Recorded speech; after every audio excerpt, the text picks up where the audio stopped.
اس میں کوئی شک نہیں ہے کہ ہمارا ایمان مکمل نہیں ہو سکتا جب تک ہمیں آقا علیہ الصلوۃ والسلام سے محبت اپنے اہل و عیال سے زیادہ اور پوری دنیا سے زیادہ، اپنی جان سے زیادہ، جب تک آقا علیہ الصلوۃ والسلام سے محبت نہ ہو تو ہمارا ایمان کامل نہیں ہوگا۔ یہ حدیث پاک آپ نے سنی ہوئی ہے اور اس بات کا علم سب کو ہے، لیکن اس جملے کا کچھ تقاضا ہے۔ جب ہم کہتے ہیں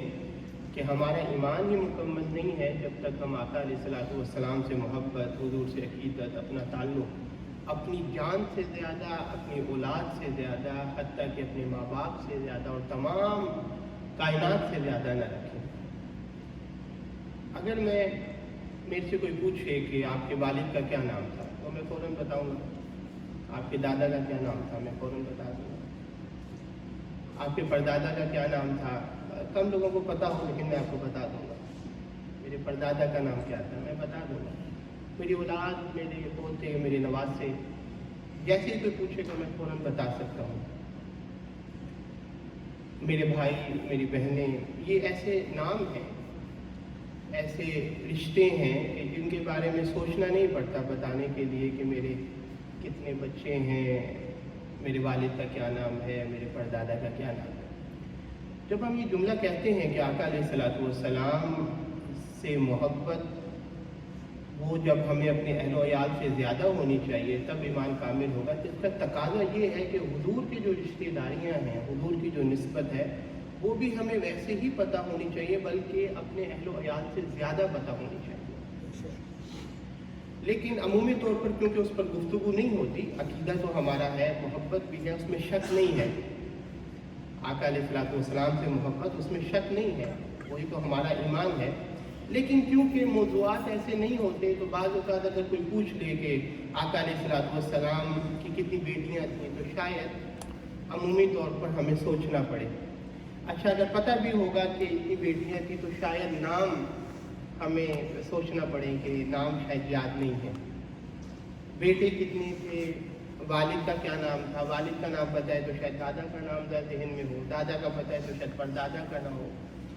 تو کیونکہ موضوعات ایسے ہوتے نہیں ہیں تو میں نے چاہا کہ آج تھوڑا سا مختصر آقا علیہ الصلوۃ والسلام کے جو اہل و عیال ہیں، حضور کا خاندان ہے، حضور کی فیملی ہے، تھوڑی سی انفارمیشن، تھوڑے سے نام اس کے بارے میں جانتے ہیں۔ آقا علیہ الصلوۃ والسلام کے والد گرامی ہمارے علم میں ہیں، ان کا نام تھا حضرت عبداللہ۔ یعنی اگر آقا علیہ الصلوۃ والسلام کا نام آپ نے پردادا یا اسے اوپر تک لینا ہو، یاد کرنا ہو تو آپ اس طرح یاد کر لیں کہ اب محمد ابن عبداللہ، یعنی محمد عبداللہ کے بیٹے، محمد ابن عبداللہ ابن عبد المطلب ابن ہاشم ابن عبد مناف، یعنی 5 چلیں یاد کر لیں۔ یعنی آقا علیہ الصلوۃ والسلام کا نام محمد ابن عبداللہ ابن عبد المطلب، عبد المطلب جو تھے وہ آقا علیہ الصلوۃ والسلام کے دادا تھے، محمد ابن عبداللہ ابن عبد المطلب ابن ہاشم ابن عبد مناف۔ اور آقا علیہ الصلوۃ والسلام کی جو والدہ تھیں حضرت آمینہ ابن وہب، یعنی آقا علیہ الصلوۃ والسلام کے نانا کا نام کیا تھا؟ وہب، یعنی والدہ کا نام تھا آمینہ بنت وہب۔ اور آقا علیہ الصلوۃ والسلام کے جو اولاد تھی حضور کی، ان میں 4 بیٹیاں تھیں حضور کی اور 3 بیٹے تھے۔ جو 3 بیٹے تھے وہ چھوٹی عمر میں وصال کر گئے تھے۔ 3 بیٹے جو تھے آقا علیہ الصلوۃ والسلام کے، ایک کا نام تھا قاسم، ابو القاسم، آپ سنتے ہیں نا حضور کا لقب قاسم کے والد ابو القاسم۔ ایک بیٹے کا نام تھا قاسم، ایک بیٹے کا نام تھا عبداللہ اور ایک بیٹے کا نام تھا ابراہیم۔ یہ جو عبداللہ ہیں، 3 نام بتائے نا آپ کو، قاسم، عبداللہ اور ابراہیم۔ یہ جو عبداللہ ہیں انہی کا جو ٹائٹل ہے، ان کا لقب آپ کہہ لیں، ان کو طاہر بھی کہتے ہیں اور طیب بھی کہتے ہیں۔ تو 3 بیٹے قاسم، عبداللہ اور ابراہیم، اور آقا علیہ الصلوۃ والسلام کی 4 صاحبزادیاں تھیں، جن میں سب سے بڑی صاحبزادی آقا علیہ الصلوۃ والسلام کی جو تھی ان کا نام تھا سیدہ زینب۔